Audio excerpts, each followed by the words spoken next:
Hi guys, it's Mark from Burton Bibles, and I hope you're all well. And we're back with another video today, just going to take a look, a bit of an overview or a review of this, which is a new Bible for Cambridge this year. It is the NRSV Updated Edition Popular Text Bible. So here is the box and the Bible itself, and this is brand new for 2024, as I've said, and it is an updated version to the text, so it's not just a new Bible edition, it is a new update to an existing translation. So if you're a fan of the NRSV, and plenty of you are, clearly, as Cambridge are producing Bibles for you, you might want to take a look at this to get yourself a brand new, up-to-date text edition. And what it says about that on the back is that it is informed by further linguistic and biblical advances since the publication of the NRSV in 1989, including the latest discoveries from the Dead Sea Scrolls. Now, this is also the British text, so all the spellings, etc., is sort of British spelling, and it's been produced in conjunction with a team of translators and publishers here in the UK. So that's a little bit about the edition, and here it is in the flesh. It's very nice. We'll take a good look at it now. This is the calf split, it says, on the inside cover. Calf split leather, but it is unlike the previous calf split leathers that I have seen. For example, here is the Pit Minion in a brown calf split leather. You can see that these two grains and the feel of them feel very different indeed. So this is a bit different, but it's really nice and flexible. The calf split sometimes is known for being a little bit tougher, a little bit more resilient. But this is really very flexible. The book block feels great, and there is some gold gilt writing, block writing on the spine and on the front cover. There's just the one single ribbon in here, and this particular edition has the gold gilt page edges as well. It's a paste down liner in the paste down liner inside. There is no nice edge line option here yet.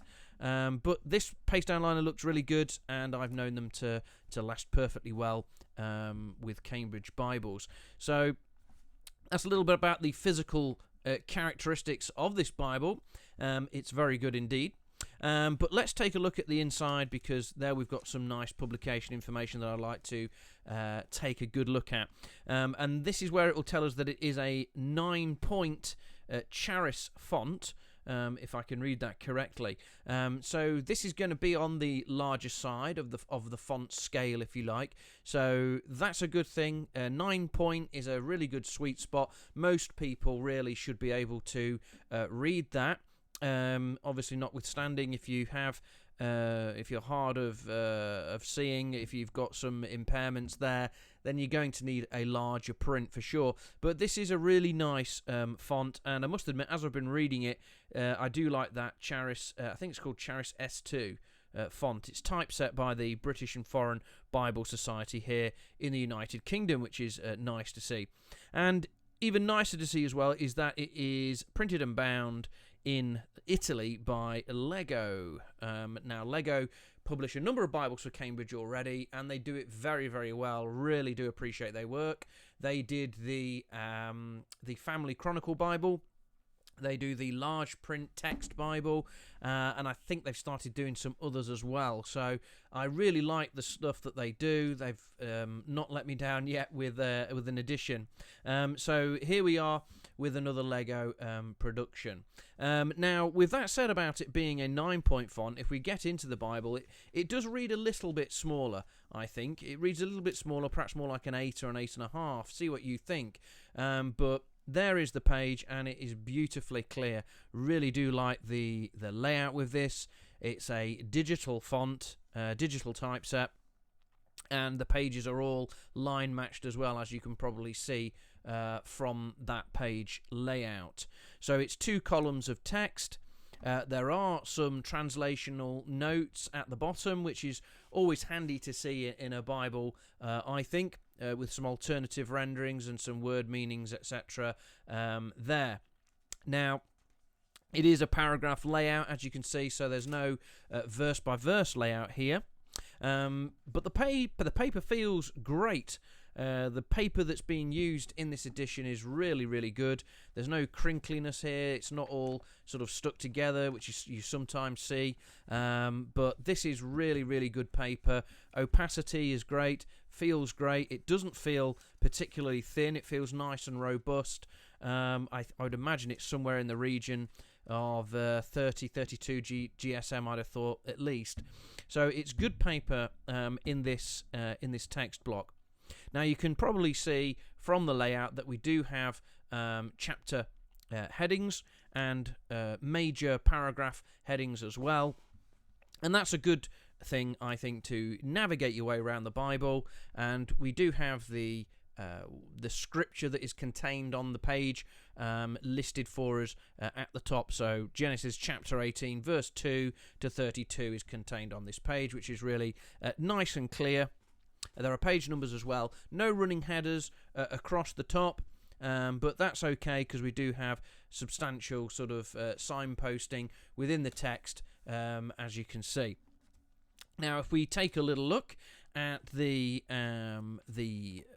poetic layout, which I always like to take a look at in these paragraph style Bibles, there we go. It looks absolutely beautiful. Here we are in Job, and we've got those headings as well, and the centrally justified line layout. Really, really nice poetic layout in this Bible. And I like the fact that the chapter numbers are nice and big and bold. Yes, it's all monochrome, but it really does stand out, and I like a Bible that you can get your way around nice and easily just by sort of flicking through the pages, and you haven't got to strain to see what chapter you're on, etc. So this works really, really well with those nice big bold chapter markers. Now, if we go to Matthew, we'll start taking a little look, and you'll notice that it is a black letter Bible, so there's no red letter here. Now, that will appeal to some people. Some people won't like that. They like the red letter. But let's take a little look. Here we go. And you'll notice that as soon as we come to the genealogy here, it's not self-pronouncing text.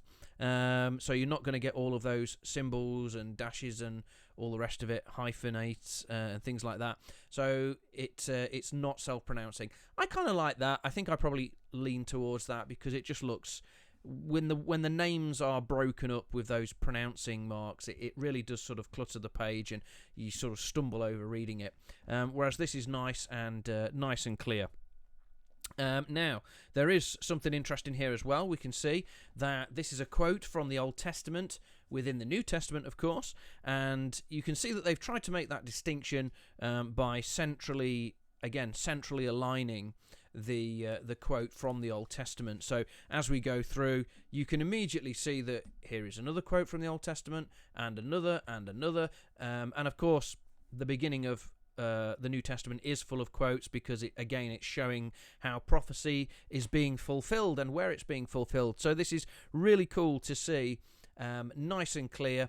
Some translations will put it in italics, some will put it in bold, and others will sort of separate it out from the text, but this works really well as well. So I quite like the fact that they've made that distinction and made that effort. Here's another one here and another one here. So again, nice to see that the quotes from the Old Testament have been marked out for us there and made nice and clear. Now, in the back of the Bible, there isn't too much to see, other than a table of weights and measures, or a list of weights and measures, but there are no maps in the back, and there's no concordance or dictionary here. So perhaps not a great study companion. There's not a great deal to look at here, but in terms of a reading Bible, it's, as you can see, it is a very nice, clear, readable print, and it's lying flat beautifully. It's behaved itself immaculately during this review on the desk. So I can't say anything bad about it. It's a great Bible. So if you're looking for a new NRSV, or you want a bang up to date translation and Bible, and you want something of that Cambridge quality, look no further than the NRSV Updated Edition, the Popular Text Bible. It's available now. It was published a little bit earlier this year. It's just taken me a while to get around to doing this review for you.